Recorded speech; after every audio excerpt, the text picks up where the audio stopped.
Biyaheng Tarlac na naman tayo, guys. Let's go!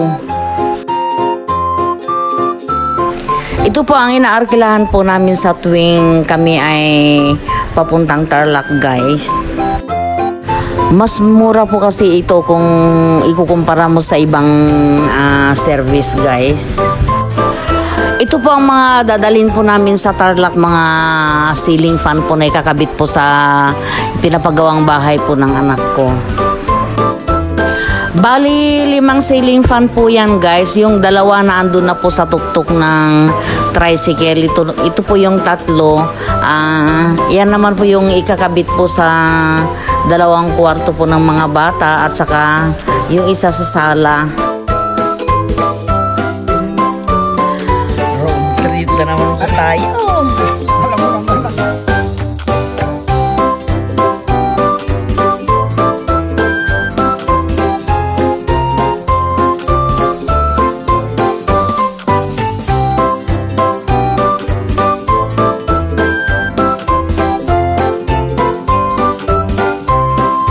Dito po kami dadaan papunta po sa Tarlac, tapos magkukonect po kami sa May Angeles City.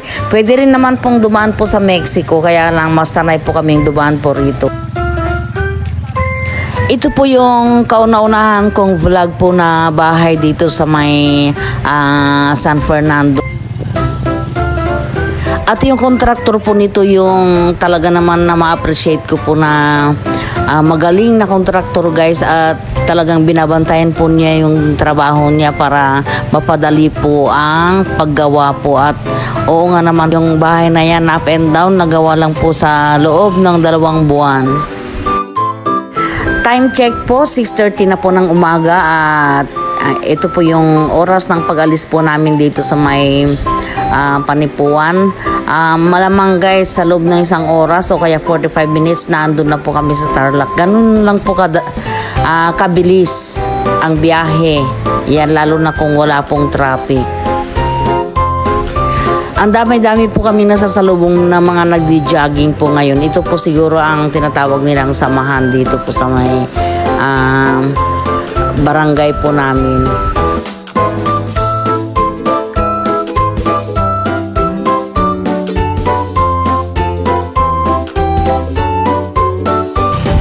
Time check po ulit. Alas 7 na po ng umaga.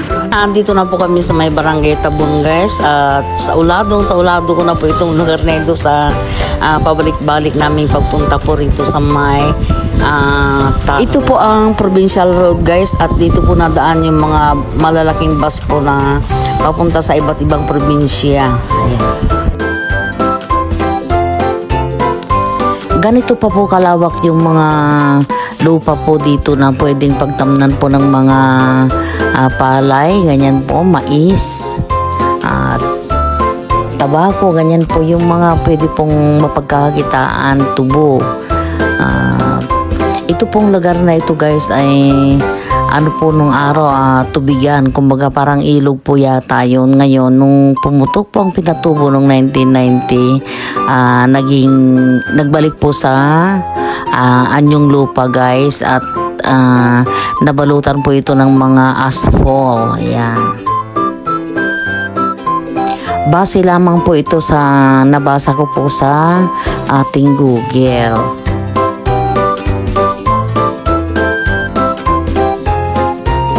Siguro, guys, kung kumpleto lang tayo sa kagamitan, wala po talagang magugutom dito sa lugar na to dahil sa lawak po ng pwede po natin pagtamnan po ng mga pangkabuhayan, guys. Sigurado po lahat tayo ay aasenso. Ngayon naman, guys, ay nandito na tayo sa pinakamahabang tulay po dito sa pagitan po ng Mabalacat at saka Tarlac. Ayan. Tuloy-tuloy po ang ating pagbibiyahe habang ang inyong Inday ay nagkukwento. So ngayon naman, guys, ay nandito na po tayo sa Bamban, Tarlac at panoorin po natin kung ano po yung mga madadaanan po natin dito. Nagagandahang mga matatarik po na mga bundok po ang matatanaw po natin dito sa Bamban Tarlac at mga nagtataasan din po mga puno guys. Dito mo rin makikita yung krus sa tuktok po ng bundok at iyan po yung dinarayo po ng mga deboto po dito sa Bamban Tarlac. Ang makikita naman po natin sa Kapas Tarlac ay ang Death March. Yun po yung makasaysayan na lugar po sa may Kapas. At makikita rin po natin doon yung bahay po ng mga kuwangko at kanilang mga hasyenda. Ito rin po ang lugar ng ating dating presidente na si Benigno Aquino Jr. At dito rin po matatagpuan ang kanilang family house.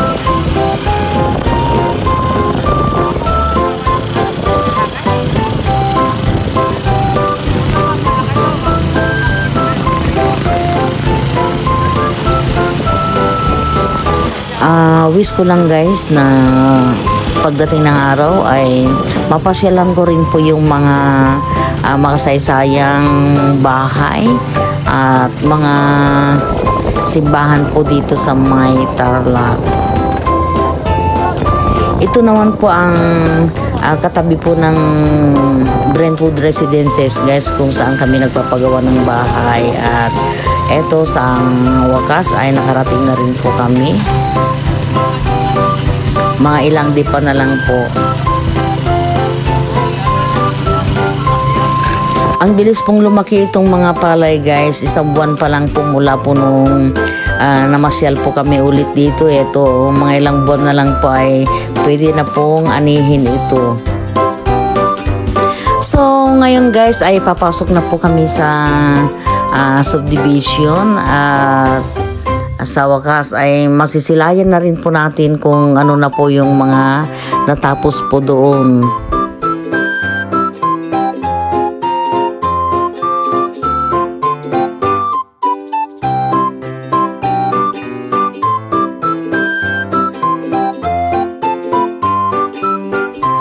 Ganito naman po ang makikita nyo sa harapan po ng Brentwood Residences guys.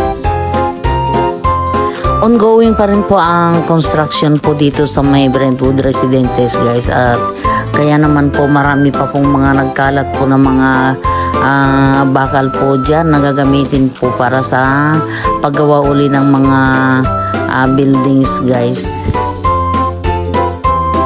Bago ka makarating doon sa dinadaan ay doon sa ginagawa po naming bahay, dadaan ka muna dito sa tulay na ito. At malawak-walawak pa rin po yung mga tatayuan po rito ng bahay guys.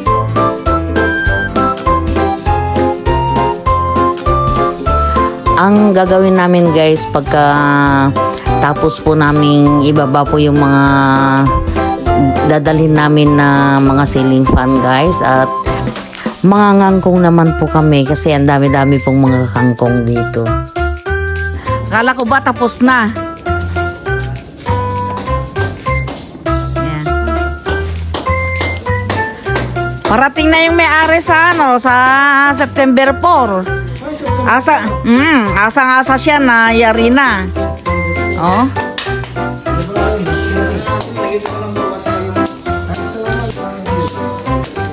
Ito po ang garahe guys. At ito naman po ang sala. Yung hagdan hindi pa po yari.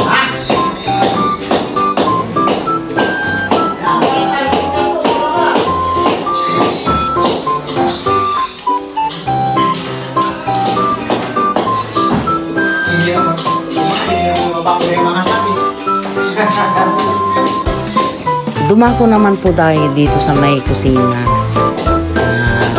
Yan po yung lababo guys, hindi pa po yari. At sana po pagdating po ng may-ari ay konti na lang po ang gagawin dito.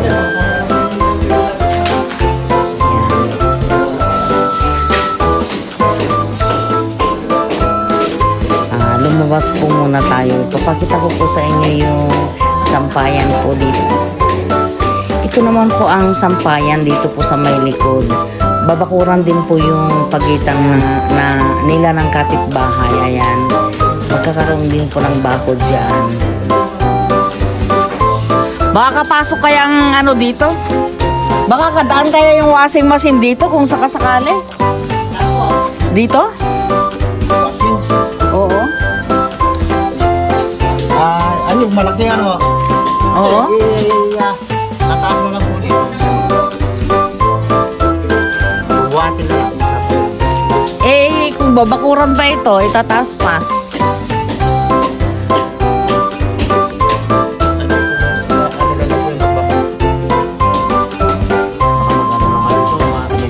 Parang marupok po. Oo nga eh. Palibawin pa. Parang marupok po yung ano. Pader.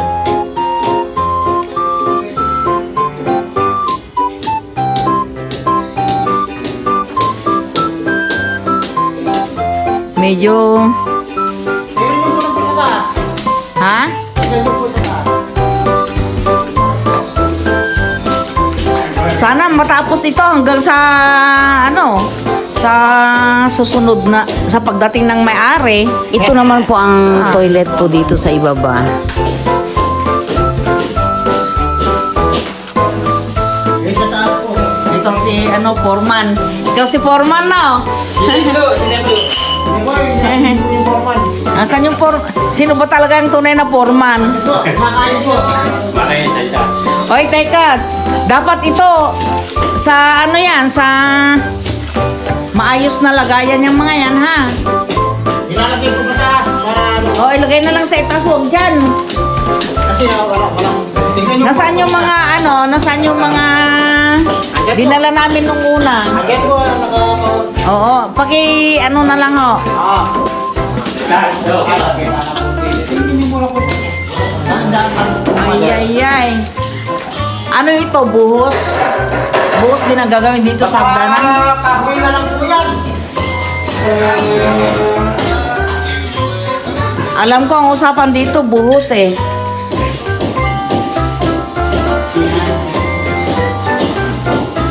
Nakakatakot naman ito. Uy! Hindi po banyo, ayan o. Ito naman po ang banyo at CR dito sa itaas, guys. Hindi. Kasama yan sa kontrata yung ano, kanila yung bintana dito. Wow, maganda. Pero hindi maganda pa rin para sa akin kasi ang tagal. Ha? Yung 2 months, nagiging 2 years yata.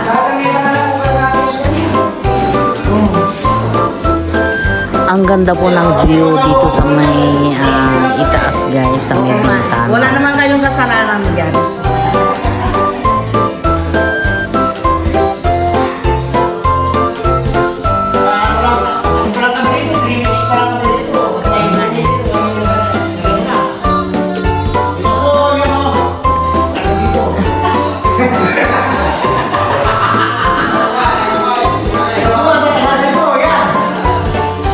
Maganda naman kayong gumawa. Ano naman eh, ina-appreciate naman namin.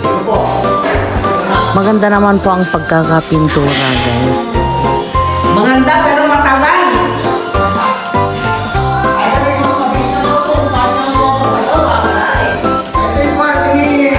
Aiko.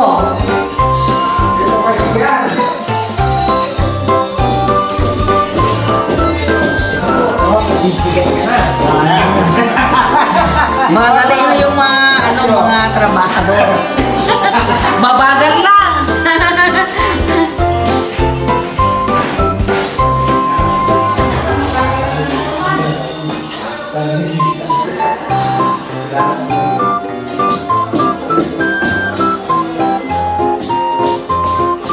Ito po ang terrace niya.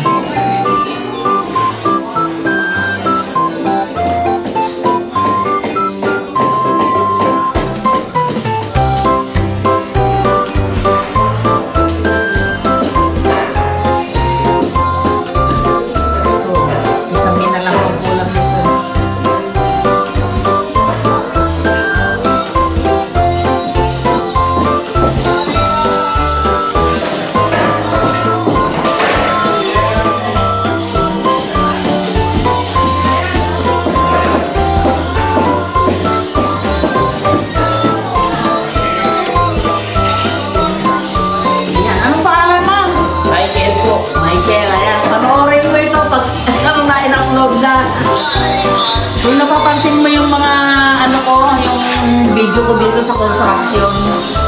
Nakapending lahat yan. Pagsabay-sabayan ko i-play. Oo. Palagay ko guys, may isda dito. May mga gumagalaw-galaw sa mga tubigan eh. Dito raw sa likod mamimingwit ng palaka ang asawa ko. Hanggang dito na lamang guys at sana po nagustuhan po ninyo ang aking ibinahagi sa inyo. Kung nagustuhan po ninyo, pa-subscribe naman po. Bye guys!